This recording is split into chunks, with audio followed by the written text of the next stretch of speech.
Hey everyone, in partnership with Poseidon Bikes, we're building up the brand new Poseidon X gravel bike from start to finish in step-by-step format so you can follow along and get rolling today. Now the majority of this build is for the Drop Bar X, but the process is mostly the same for flat bar models, and I'll cut to additional footage for anything that's specific to the flat bar model as necessary. Either way, you don't need to be an expert mechanic, and with a few basic tools, you'll be riding in no time. Now you'll need a pair of wire cutters or scissors, a set of metric Allen wrenches ranging from 2 to 6 millimeters, a T25 Torx bit and driver, a 15 millimeter spanner or pedal wrench, bike-specific grease, a bike pump with a press-to-valve head, a torque wrench with a Newton-meter scale, and optionally a bike workstand. Alright, so first open up the box and pull out the small parts box. Then pull out the saddle, which is already attached to the seat post, and set it aside. Next, pull out the pair of wheels, and lastly, pull the bike out of the box. Now the bike is honestly packaged really well, so grab a pair of clippers and be prepared to cut a lot of zip ties. Remove the packaging from the seat tube area on the frame and spread a thin layer of grease on the inside of the seat tube. Unpackage the seat and seat post and slide the seat post into the frame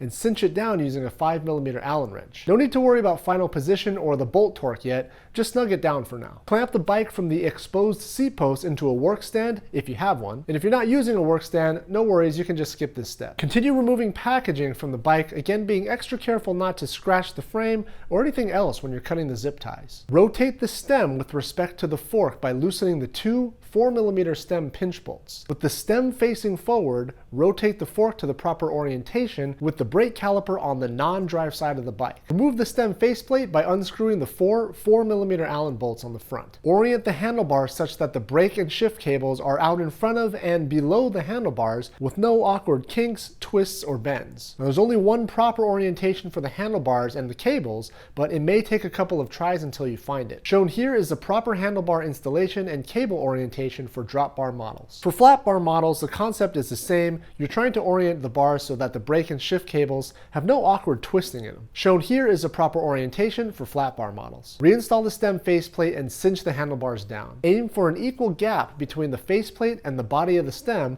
above and below the handlebar. Roughly center the handlebar laterally, but don't stress too much as we'll do a final adjustment and torque check later. You can now remove any remaining packaging on the handlebars. The rear derailleur comes detached from the frame in order to prevent bent hangers during shipping. Now this is great for the consumer, but it does mean that you'll have to install it yourself. You'll first have to detangle the chain, which will invariably require a bit of finesse. Now it's important to resist the urge to pull tightly on it and take your time and sort it out section by section. When you're done, the chain should be one continuous loop, and you should be able to feed it over the chain ring while you install the derailleur. Now if you do find it too challenging to sort out the chain, you can always use a pair of quick link pliers and separate the chain and reinstall it after you install the derailleur. To install the derailleur, use the two small screws that come pre-threaded into the hanger. Note that these install from the inside of the frame's dropout. No need to over tighten them, but make sure that they're tight enough so that they won't back out while riding. Now with the chain detangled and the derailleur installed, it should look like this. Next, remove the packaging from the wheels, including any caps on the hubs. In an effort to avoid bent disc brake rotors during shipping, the X now comes with the rotors removed. But not to worry, installation is pretty simple via the included disc rotor bolts. Set the wheel down on a stable surface. I actually found that the empty small parts box works perfectly. Unpackage the disc rotors carefully, doing your best not to touch the brake surface with your bare hands. They definitely need to be cleaned for optimal braking performance. Also note the direction of rotation of the rotors and set it down on the hub and thread in the 6 T25 Torx head rotor bolts. Once they're all cinched down, make sure to go in a star pattern and torque them to the proper spec. About 4 to 6 Newton meters for these Tektro rotors. Repeat this process for the other wheel as well. Next, grab the rear quick release skewer, which came in the small parts box. It should be the longer one of the two. Install the axle quick release skewer as shown, and then install the rear wheel, pulling the chain onto the cassette and ensuring that the disc rotor slides between the brake pads and the brake caliper. To properly tighten the quick release, incrementally tighten it, periodically checking the quick release lever by closing it and opening it. Continue to tighten the skewer until the lever meets tension roughly when it's pointing straight outward. At this point, you can squeeze the lever up towards the frame to provide the proper amount of clamping force on the hub. Follow the same process for the front wheel using the shorter quick release skewer. Now ideally you do this part with the bike on the ground, as the weight of the bike will allow the frame and fork to fully sit all the way in the dropouts before you tighten the skewer. If, like me, you installed the rear wheel up in the stand, now might be a good time to momentarily loosen it and ensure that it's properly seated in the dropout before retightening it. Now is actually a good time to inflate your tires, since the Kenda small block 8s are pretty loose on the rim, and we want everything to be nice and solid before we address brakes and shifting. Make sure the valves are sticking straight out of the rim and not at an angle. And of course, if you want to look pro, make sure to line up the tire's labels with the valve, which of course is pointless practically speaking,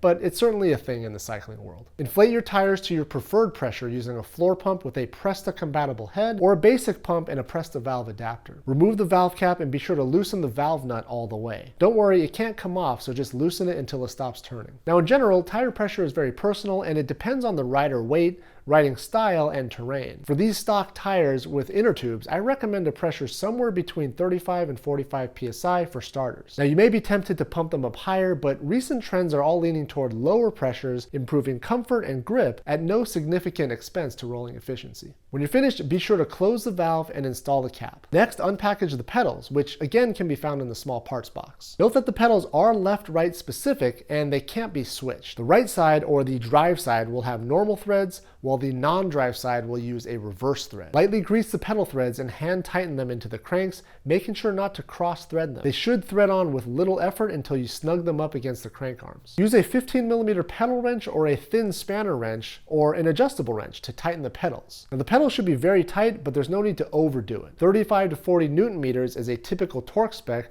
or roughly 30 pounds of force at a lever arm of 1 foot. Now for the brakes, there may be a little bit of setup required as well. These Tektro brakes are single piston actuated, and the calipers have a single-sided pad adjustment on the inboard side, which allows you to bring one of the pads closer to or further from the disc rotor. If you hear the brake pads rubbing when you spin the wheel, it's very helpful to shine a light behind the rotor, which should reveal where the rubbing is occurring. If necessary, loosen the 2 caliper mounting bolts and slide the calipers to get an equal gap between the pad and the rotor on either side. Now brake setup is the same for both drop bar and flat bar models, although for the flat bar models there's a barrel adjuster at the lever itself. Now the bike's shifting should be pretty well adjusted out of the box, but you may need to make some basic adjustments. The Microshift Advent X 10-speed system is a budget option, but when dialed in it performs really well. Now there are 2 levers on the side of the shifter. The upper lever will shift into a smaller rear cog, giving you higher top end speed but less ability to climb hills. The lower lever will shift you into a larger rear cog, giving you lower top end speed but a greater ability to climb steep hills. Now on the flat bar version, the mountain bike style shifter has 2 thumb paddles, which serve the same purpose as the high and low paddles on the drop bar shifters. Run through the gears to make sure you can smoothly shift into every gear on the cassette. Now if it's hesitating to shift from a smaller cog into a larger cog,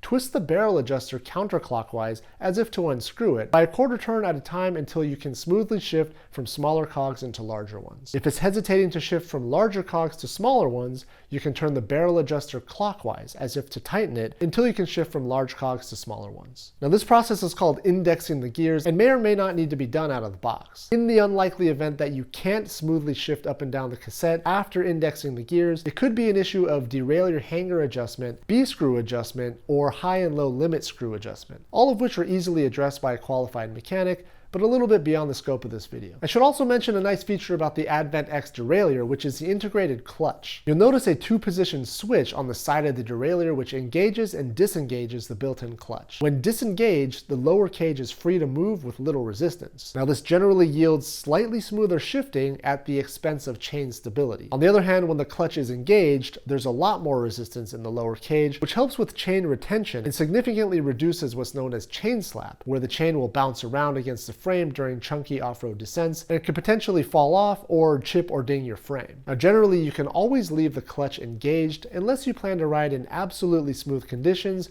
with no off-road sections. Now with the bike on the ground now, we'll start to make some final adjustments. Now it's always a good idea to adjust your headset before you set off for the first time. To do this, loosen the 2 4mm stem pinch bolts so that the handlebars can rotate freely with respect to the fork. Then loosen the top cap bolt with a 5mm Allen wrench until the handlebars can spin freely with little to no resistance, then tighten it back down by another 1/8 of a turn or even a bit less, just to eliminate any play in the headset. If the handlebars don't spin freely, your headset is too tight and you'll wear your headset bearings prematurely. Make sure the handlebars are straight with respect to the front wheel, and then tighten down the stem bolts, alternating bolts by 1/2 a turn or so until they're both equally tight. And if you can't stand the idea of your handlebars being anything but perfectly straight, this video up here will help you get them perfectly aligned. Adjust the saddle height by using the 5mm pinch bolt at the top of the seat tube. When sitting on the saddle, you should have a slight bend in the knee when your foot is at the bottom of the pedal stroke. You want to aim for roughly a 20 to 25 degree bend for starters. If the saddle is too low, you'll lose out on pedaling efficiency, and if it's too high, it can lead to knee pain or other physical pain. You can also adjust the seat angle and fore and aft position by loosening the single 6mm bolt underneath the saddle. A good starting point would be a flat saddle about midway between the two fore and aft endpoints. Make sure to torque the saddle bolt down tight. You can adjust the position of your brifters via the 5mm Allen bolt buried under the rubber hoods. The single pinch bolt will allow you to rotate the shifters and move them vertically a few millimeters in either direction. For flat bar models, you can also adjust the position and angle of your brake levers and shifter using the single 5mm Allen bolt. Once you're happy with your bike's fit and feel, it's really good practice to torque all the bolts down to the proper torque specification using a dedicated torque wrench. Stem pinch bolts, handlebar pinch bolts, and seat post clamp should all get about 5 Nm of torque, while the shifter should get between 6 and 8 Nm. Use some isopropyl alcohol to clean off the brake rotors, and in general, try really hard not to touch them or get any oily substances on them. Once your brake pads absorb oil or grease,